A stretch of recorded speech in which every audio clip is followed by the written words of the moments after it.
We're back with a video on oblique strains with athletes and really with anybody who's looking to be active. What are we going to start to do to maybe get that athlete back to the sport? We see it all the time in our baseball players. We know that the obliques are going to be extremely important for rotation. They're also important for flexion and managing extension, so bringing someone back to a neutral spine. Really, when we're looking at pitchers, when we're looking at throwing athletes, a lot of our guys are younger guys. A lot of them are youth, a lot of them are high school, and what we see is, hey, I'm getting a problem when I swing, but I don't get it when I pitch. Or maybe I'm getting a problem with both. And what's interesting is sometimes we see athletes who throw with the right hand, swing left-handed, and they say, hey, you know, I get it when I swing left-handed and I get it when I throw right-handed, which is kind of confusing to us because those are opposite rotations. We know we have an internal oblique and an external oblique. We have a bunch of other core muscles, right? So we count everything that's in the trunk region as a core muscle, or it can potentially be a core muscle depending on how we look at it. So erector spinae, little rotators, multifidi in the spine. There's a bunch of little muscles there, and we count those as core muscles as well. But our big core muscles, although somebody said to me recently, they're not big muscles. Well, they're not big, but they're big in comparison to the multifidi, to the rotators, these little tiny ones. But basically, they span a big distance, even though they're thin.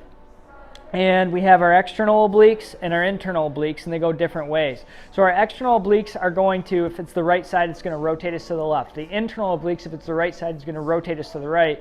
So we can kind of look at, okay, he has problems with left rotation, and he has pain on the left. Well, we may have a problem with activation of the left external oblique, or we may have a problem with elongation of the left internal oblique. Regardless of what it is, we're going to look at how the athlete moves and what bothers them, and we're going to take them through a movement screen. 3D maps is a great one when you're looking at trunk, when you're looking at core, because it's going to take them through all planes of motion in all different directions, right? So backwards lunge, I rotate this way, lunge around this way. Okay, now I rotated that way. Now let's try the other side. So we take them through all these rotations. We take them through side bending. We do all of this stuff. And we found out, okay, this is what bothers them. What bothers this individual is their left oblique, maybe mid-substance somewhere. The left core, we know that. It bothers them with side bending away, so elongation of the muscle. It bothers them with left rotation and right rotation. Okay, so what are we going to do to start to load this thing? Because that's really what we want to find out. And this is, you know, good test for you guys at home if you're doing this yourself. But anybody who's working with these people, first we're going to say, okay, it's more anterior. It's in the front of our body.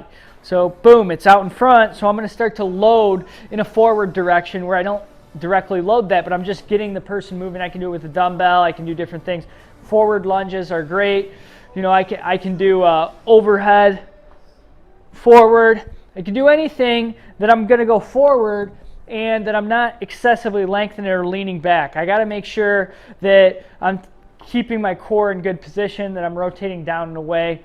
Then I'll say, okay, now I've started to get some movement, but I haven't loaded this thing at all. And a lot of times what we see is that I'm going to be able to load it in one plane before I can load it in multiple planes. So the easy way to go about that is to say, okay, well, I'm going to load it with one body part, one driver, if you will, but I'm not going to do it in multiple planes. I'm just going to do it in one. So how I do that, maybe hands out in front. Once again, I can hold dumbbells by my sides, and I'm just going to do a step across. And I'm going to say, okay, well, I'm stepping across, and that's lengthening this thing, and it's got to come back. But I'm not lengthening a lot. I'm not doing a lot. If I want to make it easier on this side, I put the weight on this side. If I want to make it harder, I put the weight over here. And then I'm going to say, okay, well, I did that.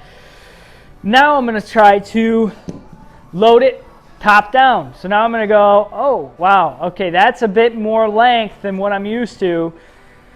And then maybe I'm going to use two hands. All right, now I'm really starting to load that thing into side bending.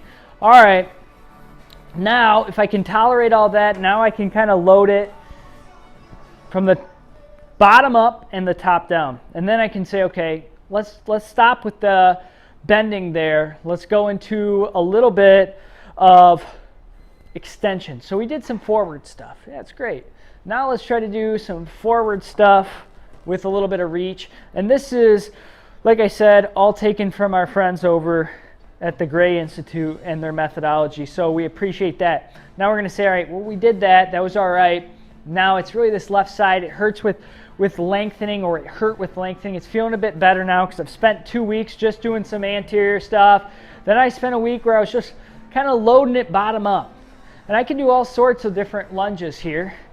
I can step this way. I can go across, curtsy lunge. I'm just loading that thing a little bit. Now I'm loading it top down.